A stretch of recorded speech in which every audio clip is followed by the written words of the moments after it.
You are listening to the IFH Podcast Network. For more amazing filmmaking and screenwriting podcasts, just go to ifhpodcastnetwork.com.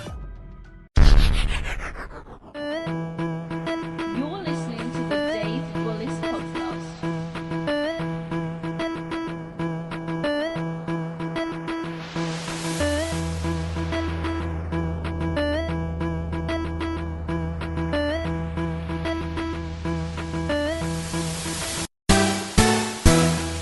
Joining me today is Alexia Anastasio. Yeah, thank you. Oh, good. I pronounced it right? Yes. Alexia is an independent filmmaker. She is also the co-producer of Beyond the Noise. She is also the co-producer. She is. I'm going to fix this, by the way. I'm going to fix this. My screen kind of jolted there. She also has directed the documentary Ventures in Plymptoons about Oscar-nominated animator Bill Plympton. Did I pronounce that correctly, by the way? Adventures in Plymptoons, yes. Yes. All right. Excellent. I'm 2 for 2 already. And she's a creator of the documentary Ginger Girls, The Secret Lives of Redhead, and the narrative feature Little Fishes. And Alexia is also a fellow Ginger. Alexia, how are you? I'm doing good, thank you. So, Alexia, could you just tell us a little bit about your background and how you got to where you are today? Sure. Well, when I was 11, I was really, really shy. And my mother put me into acting classes, and that's when I decided, oh, I want to be an actor when I grow up. I get to like meld all my different interests, and I could basically be everything, just for a little bit, right? And then later on, in the end of high school, I was in a silent film, and we did a short silent remake of D.W. Griffith's A Girl in Her Trust in 2 afternoons. And we shot it outside, and everybody worked on costumes and props and makeup, and everything came together beautifully. And I'm like, it was like a family, like creating a feast. And it was so much fun that I was just like, this is what I want to do. I want to do film versus theater, and I want everything to feel like this, collaborative, like an art piece. And so that was even like, this is even better than what I thought of just acting. I'm like, making films is the ultimate. So of melding my interests of art and film and acting. So from there, I decided to go to SUNY Purchase. I studied new media. I delve into black and white photography, to digital computer art, which I was already into, film studies, making my own short films, from documentaries to narratives. And then I started interning and jumping into the film scape in New York, and then going from there, like interning for many distribution companies, directors, film festivals, and then from there I got to go to Sundance, Cannes, Berlin, Toronto, and I just saw like, wow, all these people are making amazing work, and I'm like, well, if I really want to do this, I gotta bust my butt and not just be good at the promotion side, but really good at the creating side. So just dived back into all of that, and now I go to conventions, and I meet my fans and make new friends and do what I do, which is make independent films. And that's awesome. Because now, the landscape has changed so much that, with crowdfunding and everything else, it's a lot more feasible to actually become an artist and actually make these things than it is, even it was 5 years ago. Because when I started crowdfunding in 2009-ish, people were like, what the hell is that, Yeah, exactly. Yep. I was in the same boat. Yeah. And then finally now, with everything in the, in a lexicon, so to speak, it's a lot easier now. And easier is a very, a quote unquote easier to, get a project going. Yeah, it's still hard. Yes. Still not automatic. But there's more information and education out there, and for people to do it. Yeah. Yeah, that's why I caught myself before I let myself slip with the word easier. Because that's when you see people like, have you ever met somebody Alexia, who's like, oh, you do movies, and they either have a film idea they want to do, or what have you, and they go, oh, well, I could do that, and you're like, no, you couldn't, trust me. Have you ever met people like that? Well, I don't like to tell people what they can't do. Um, but I do tell them if you share your goal, then you're one step closer to making that happen. Yeah, I'm kind of like Lucas McNeely and I. One trait we share is we're usually talking people out of becoming into the film industry because it's I've met so many people who they sort of like they work in whatever else, and then they say, oh, I could write a script, I could do this or that, and and then they kind of with a condescending attitude, and I'm like, okay, sure, and that's when I started going to. I started taking a page out of Lucas's book and being like, this is pretty tough, and it's not what it seems most of the time, but Yeah, that's what I meant by it's that. yeah, it's definitely not for everybody. I mean, there is a difference between somebody making or wanting to make a film and somebody who finishes making a film. Yes. Sure, but that's just persist. Don't The only difference is persistence, passion, and I say a bit of a naivete. So you started out, as I said in the intro, you co-produced Beyond the Noise, my Transcendental Meditation Journey. Yes. So can you run through us, how did you get involved with that project? Well, it started with first meeting David Lynch and Donovan at Alice Tully Hall in Lincoln Center. And finding out about transcendental meditation in the first place. I had only done Zen meditation at the time, which I thought was really awesome and definitely rejuvenated me. And but I didn't have a daily practice of meditation. And so when I found out about transcendental meditation, I was just like, oh, I kind of piqued my interest. And of course, David Lynch is awesome. And whenever I go to an event, like say a Broadway show or something like that, I'm always the one waiting afterwards to see if I can meet the person that you just saw on stage. Hmm. So I waited around, and since it was they were promoting his book, uh, diving. What's it called? Oh, catching the big fish. Yeah. Right? Hmm. Yeah. Uh, I waited around, and some people from the David Lynch Foundation were there, and they said, "Oh, well, just come to the after party." I'm like, "Oh, cool." And so myself and a couple other people were kind of swooped into the after party where we actually did get to meet David and Donovan and a number of the other people from the David Lynch Foundation. And then they told us about another event at in New York City where we met a young girl who had ADD and a number of other issues going through high school, and she was also a young filmmaker. So we started talking with her, and we started talking with the David Lynch Foundation about doing a benefit event at the Cinema Arts Center, where I had done many events. So it took about a year of talking to these two parties to start a documentary and to get that event, the benefit event, going. So a year later, we did a benefit event. We raised $15,000 for the David Lynch Foundation, and then subsequently, because David Lynch was at the Cinema Arts Center, we had this young girl, Dana Farley, interview David Lynch on site, and that was really the start of the documentary. And still, I hadn't learned to meditate yet, but I was kind of getting into like, oh, all of these amazing people, all these amazing energies are coming together, and so then I was, seeing the TM teachers multiple times at this point. I'm like, okay, I should watch the introductory lecture, and I ended up learning, taking the Transcendental Meditation course.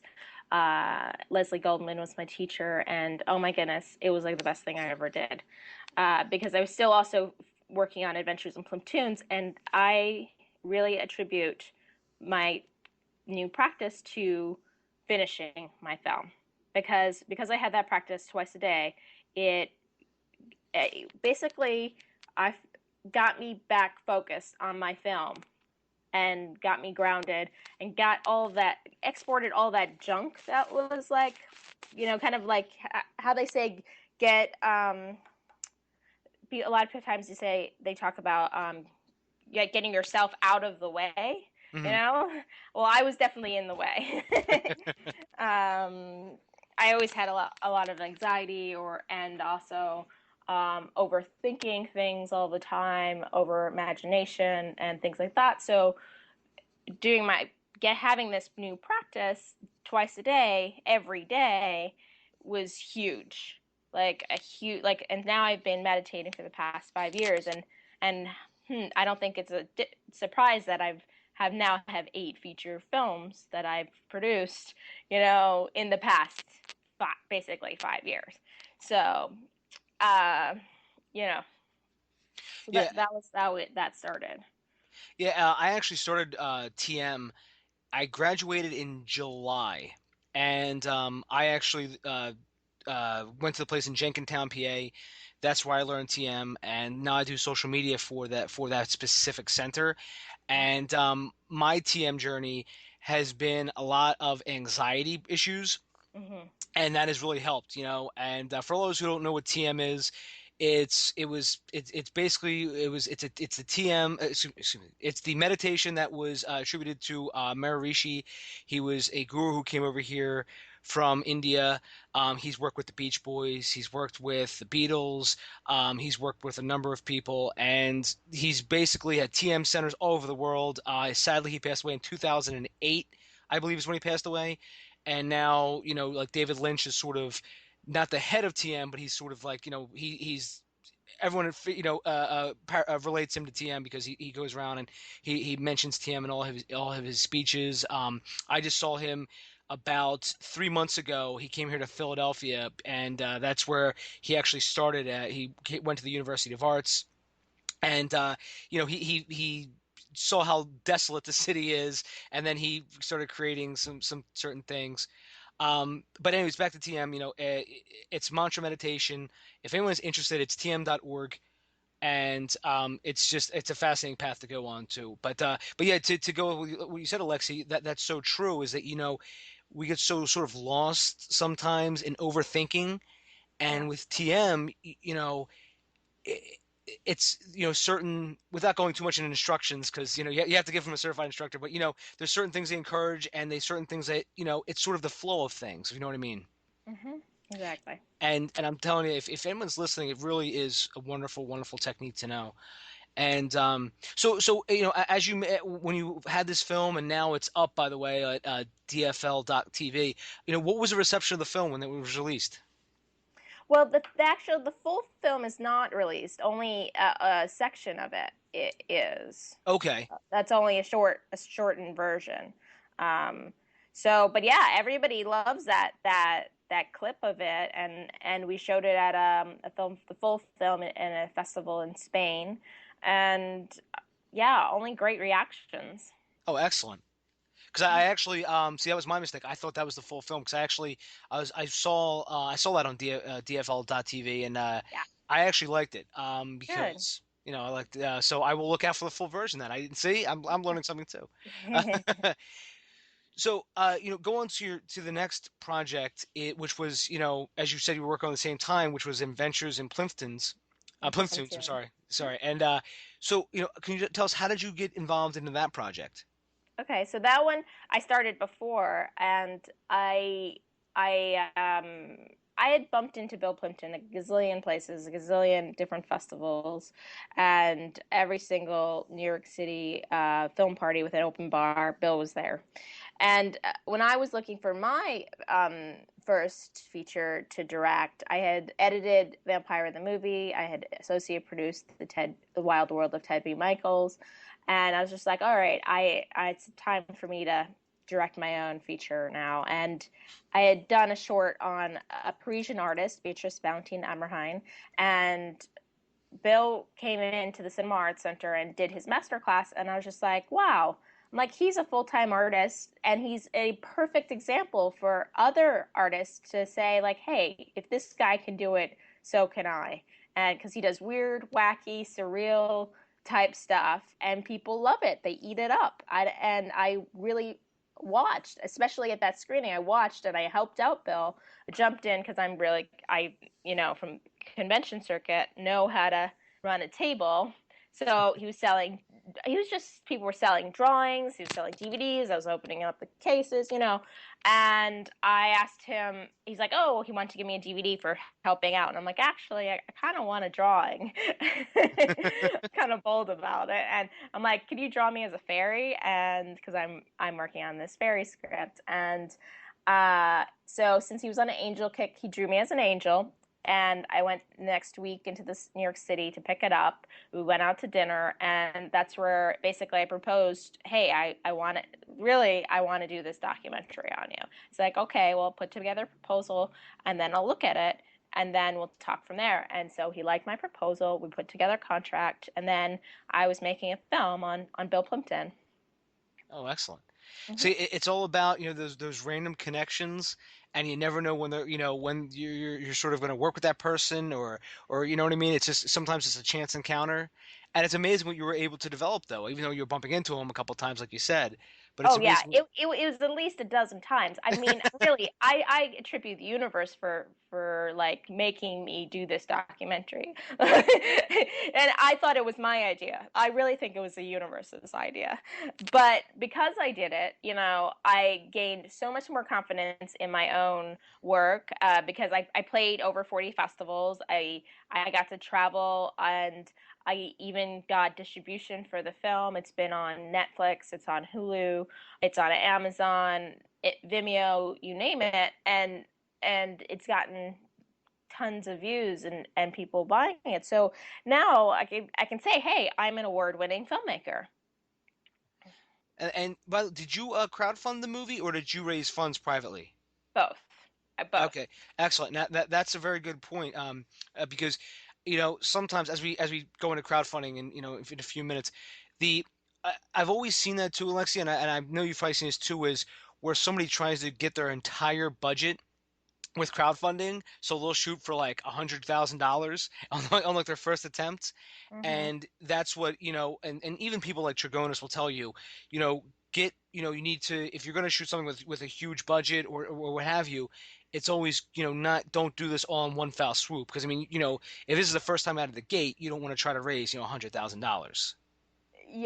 Yeah, and not to say that it hasn't happened, because there are people that have Mm-hmm. done it. They I'm not going to name names, but yeah, I've definitely watched and then backed projects who have raised $100,000 on their first attempt, and that did get distribution, and got distribution because of the crowdfunding efforts. So they were able to do that, and now, like, not just distribution companies aren't really forking over advances. It's a good thing, we don't have to bank on, oh, I'll make all my money back because the distributor is going to give me so much money for my movie. But really, to say, like, hey, we have the power. Our fans wanted this, and that's why it's made. I did finishing funds on Kickstarter in 2010 for Adventures in Plymptoons, and then because of that, and because people knew I needed some more money to finish the movie, then they said, hey, apply for this Tribeca Film Institute grant, and it was the first grant I applied to, and I got it. And things just ran from there to then I got into the festival that I wanted to premiere at, which was the biggest animation festival in Annecy, France. And so and then they just happened to that year be doing showcasing American filmmakers. And so, oh my goodness, they normally don't do that. And I had a documentary, which is very tough, playing animation festivals when you're a documentary about an animator. So it was really luck. I consider myself very lucky. Yeah, I mean that was actually pretty awesome. You got to that Tribeca, and you got to the Tribeca grant, and and just by your story of going all to all these countries, that's amazing too. That's something that actually you're the first guest who has actually gone onto all these and gotten all these different artist residencies and grants, etc. So that's a pretty hell of an accomplishment, Alexia. I mean, that's you know, and that's great. And these are great stories to have too. Thank you. Yeah. Um, and by the way, while I'm thinking of it, I think you might be the first woman I've had on this podcast, which is Oh, odd, isn't it? Because yeah. I'm about you're number 25. You're the Oh, 25th okay. guest. Cool. Yeah, and you were the first one I've had on here. Oh, Uh, wow. Well, I can introduce you to lots more girls. well, you know, Make movies. I swear I have more women lined up. Okay. Our schedules didn't collide. I swear I do. I have some wonderful people that I've met over the years, and it just our schedules have not coincided yet. Um, but yeah, like I want to talk to Yeah. Jennifer Grassani, who's from NBC and all Oh, this. she's lovely. Yes, I love her. yeah, Jen is amazing. Mhm. So you took your film Adventures in Plymptoons. You got to actually show it. Now it's on Netflix and it's on Hulu. And by the way, I'm going to put a link to the film in the show notes. So you use this momentum and you use all this experience. So then you went into your next project, which was Ginger Girls, correct? Mhm. Yeah. So could you tell us a little bit about Ginger Girls? Yeah. So Ginger Girls I was on tour and I figure, people are going to ask, what am I doing next? And since I was traveling and promoting the film a lot, I knew there wasn't going to be that much time. So I had this idea of doing a documentary on women with natural red hair. And I'm like, oh, this is perfect. I'll do another documentary and I'll be able to shoot this while I'm on the road. So I did interviews and I did updates, 1 minute updates from my YouTube channel. And then I started a photo book as well. So it's a documentary, a photo book, and then I'm even going to be doing an art show because I'm an overachiever like that. And I'm not actually done yet. I'm almost done. It's I can see the deadline. I mean, I can see the closing gate sort of thing. But I photographed over 250 women so far, and my goal is to get like a big art publisher to put it out. And if that doesn't happen, I can still self-publish. But I've been putting that out there in the universe of like, hey, you never know who I'll bump into.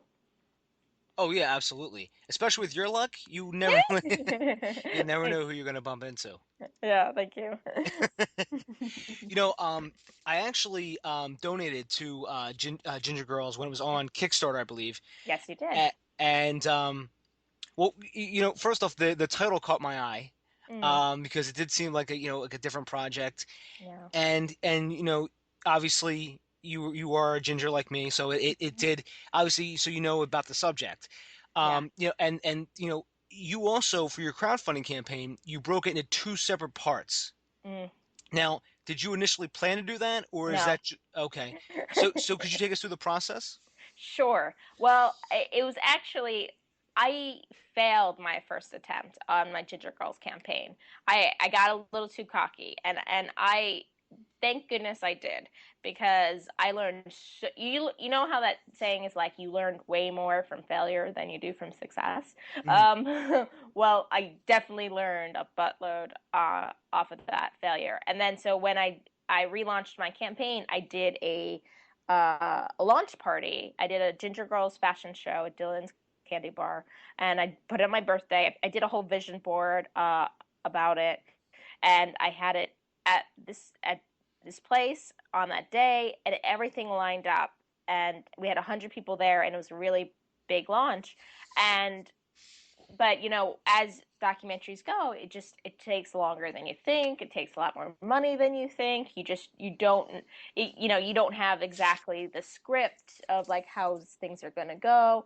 And even with Adventures in Platoons, we interviewed so many people, and a lot of it was just like if they were available, like. And then like Martha Plimpton just says, she said like stay on me, and she's there, and sure enough she was there. But when you're doing a documentary and you just don't know exactly who you're going for real people. It's just about casting. It's kind of casting and finding the people and kind of corralling them. So yeah, while doing the film, it was just timing, and I'm like, you know what, we're gonna need to do this again. It's just the project's not done yet, and we gotta get it, you know, rolling again. And thank goodness I did, because it did get interest again. And because of that, because of all that time and marketing that I put into Ginger Girls, somebody else, I did an event in Portland, just a kind of photo shoot event, and somebody who was organizing a ginger event day, a redhead day in Portland, said, "You're going to have to come back for my event." And I said, "Okay, I'll try." I'm like, I guess, but I have no idea.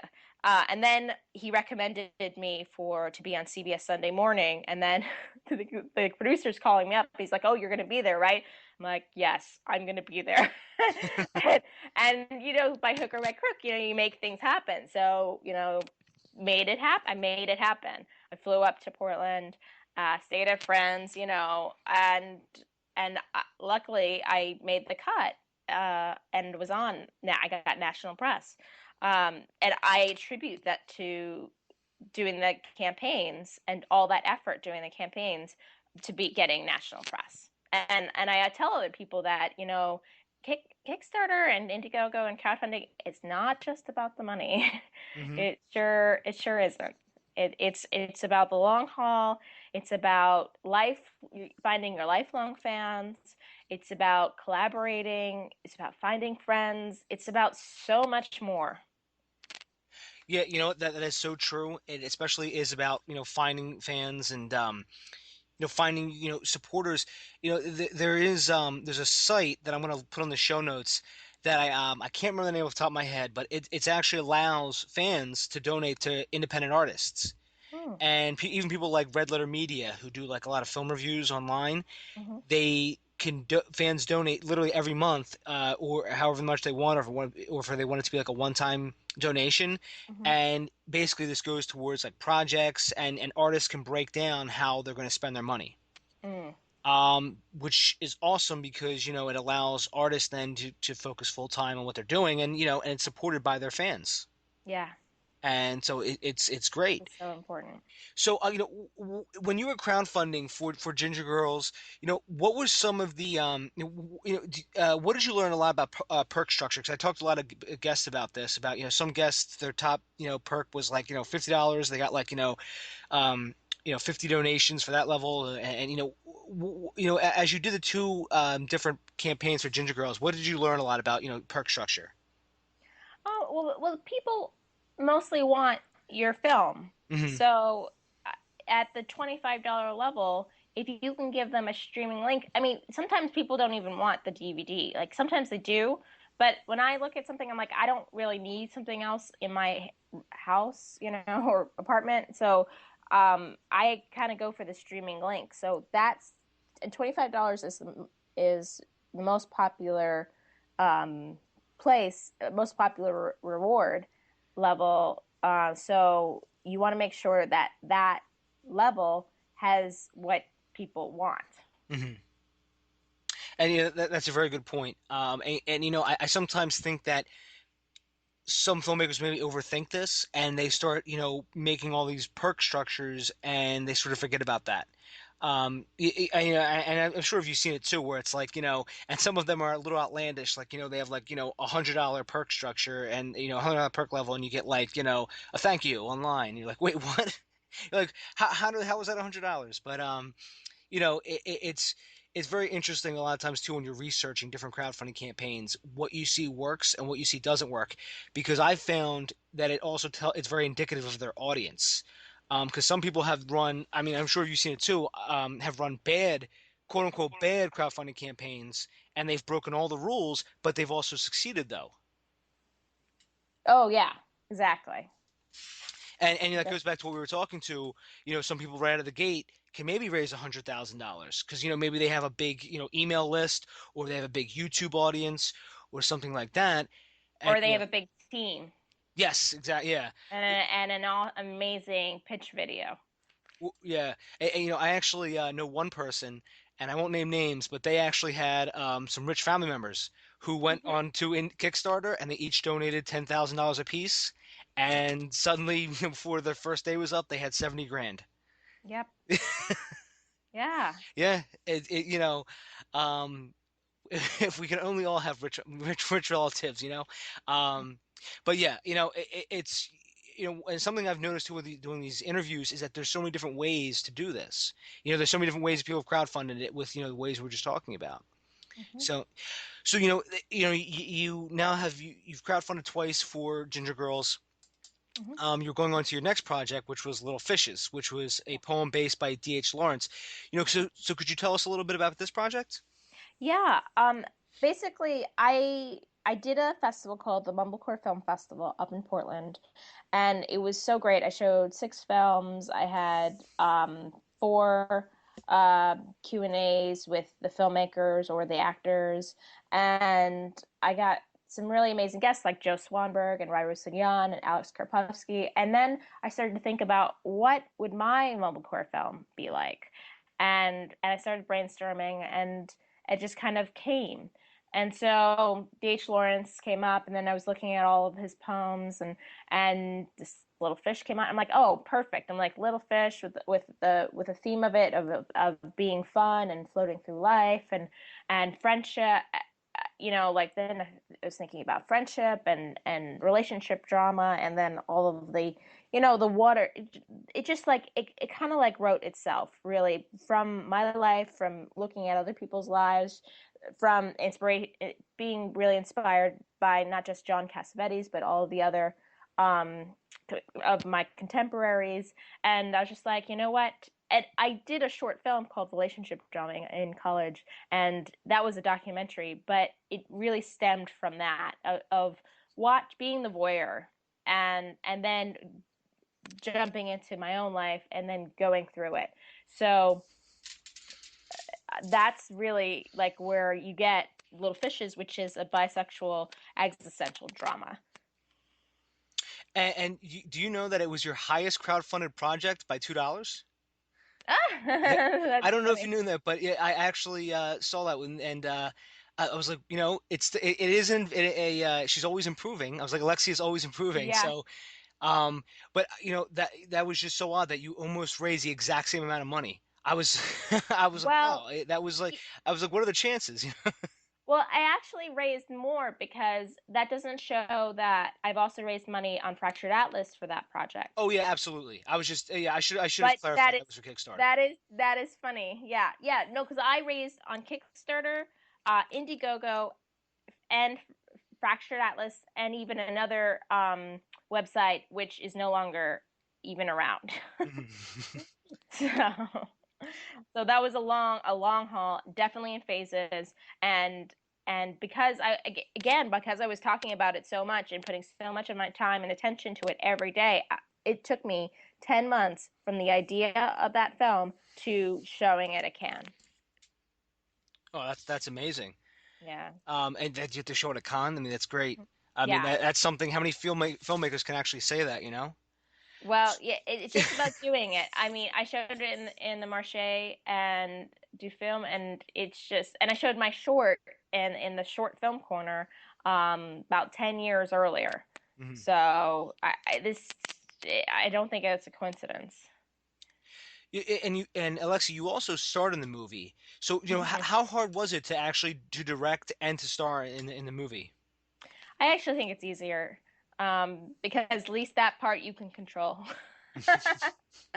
But I also think like directing wise and being I feel an actor's director, I can easily the actor is working off of me, so if I'm present, they're present. And that's one of the biggest things of a director is you're making the other actors feel comfortable in the working environment. So if it's about fun and that's priority, which is always my priority, then it really just flows. Oh, excellent. And that you made some good points there because I always wonder how hard that would be to, I've directed things, but I'm always like, if I had to direct and act, so I always wondered how hard that would truly be. The people that usually do it actually always say like, oh, well, I can always just edit out my performance. So, Oh yeah, you can't edit it when you're one of the leads, but yeah, no, no, yeah. it was just a joke, It was just, they weren't serious, but but that's that's really interesting to do that, and it really does though. make it your film also, because Mm. really, you know, if you're producing it, and if you wrote it, if you directed it and starred in it, then you know how much of the movie was under your influence, and usually, and you know, in this case, it was under a heavy of your influence. You know what I mean? Mhm. So. And so, you know, because whenever you hear about films being made, you're always like, well, you know, whose call was it for this or whose call was it for that? But, you know, in cases like this, you know, you know that, you know, you had, final call on so many things. Mhm. And also, you were mentioned by David Lynch. I saw a review, a quote review from David Lynch. Oh yeah, yeah. That was on the set of Beyond the Noise. He said that my shooting style is very modern. Excellent. You know, David is amazing, and that is an honor to get, you know, a quote from him. Yeah. So Lexi, now we've been talking about crowdfunding a lot. Is there any other tips or anything that we may have missed that you feel can help out somebody who's starting their first crowdfunding campaign?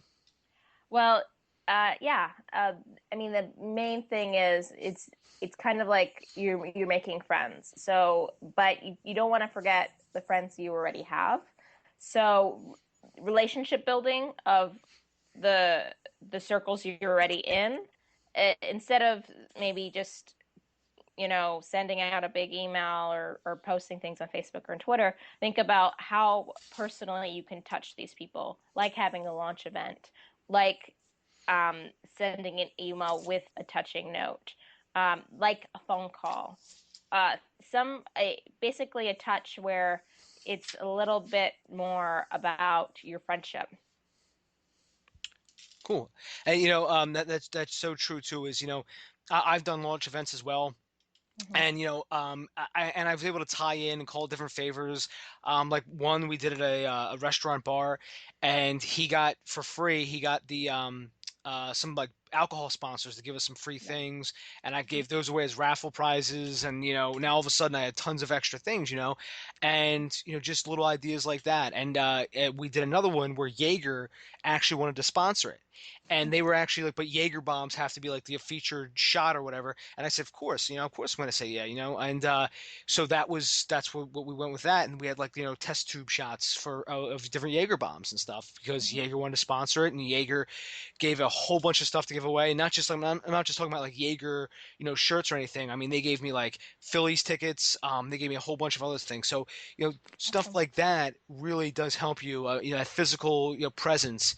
Because then, you know, we do get lost in this online world sometimes where, you know, Yeah. everything's digital, but we forget Hmm. there's a whole, you know, the real there's the real world to worry about too. Yeah. Yeah, I always say that you're touching people on an energetic level. They're seeing how much work you're doing for your project, Hmm. and they magnate towards that because you're really like you're authentic about what you're doing. Hmm. Yeah, exactly. That's a good point. So Alexia, you know, as you know, we were about, you know, hitting about 45-minute mark or a little less. Um, is there anything else that you wanted to discuss about your projects or crowdfunding or anything? I'm excited to do my next film. And what's your next film? It's called The Princesses of Santa Monaco, and it's about LA hipsters who are looking for love, connection, and significance. Oh, excellent. So, yeah. So So I'll be crowdfunding for that next spring, like March. you just read my mind. That was my next question.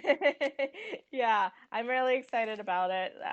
Already people are like, they're like, oh, yeah, all right. Like, what's the next one? I'm like, oh, don't worry. I'm like, I have it in the bag. When you're ready to crowdfund that, let me know and we'll have you back on. All right, I love to.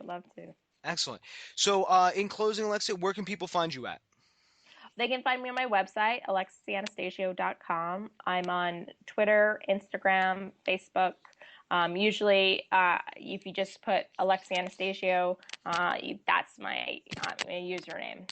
So, Okay, excellent. And I will also link to that in the show notes so people can just click on that. And everybody, you can always find me at davebullis.com, and Twitter, it's at Dave_Bullis. And please, if you can, subscribe to the podcast and sign up for my email newsletter. I promise I won't spam you with a lot of stuff. It's a lot of interesting, cool stuff. Alexia, thank you so much for coming on. Thank you, Dave. Anytime. And I have to support a fellow ginger. And, so anything, I could do to help out. And, Alexis, thank you so much. And I wish you a wonderful night. Thank you. You too. Thank you very much. Bye-bye. Find Dave at davebullis.com. Please make sure to subscribe and share the podcast.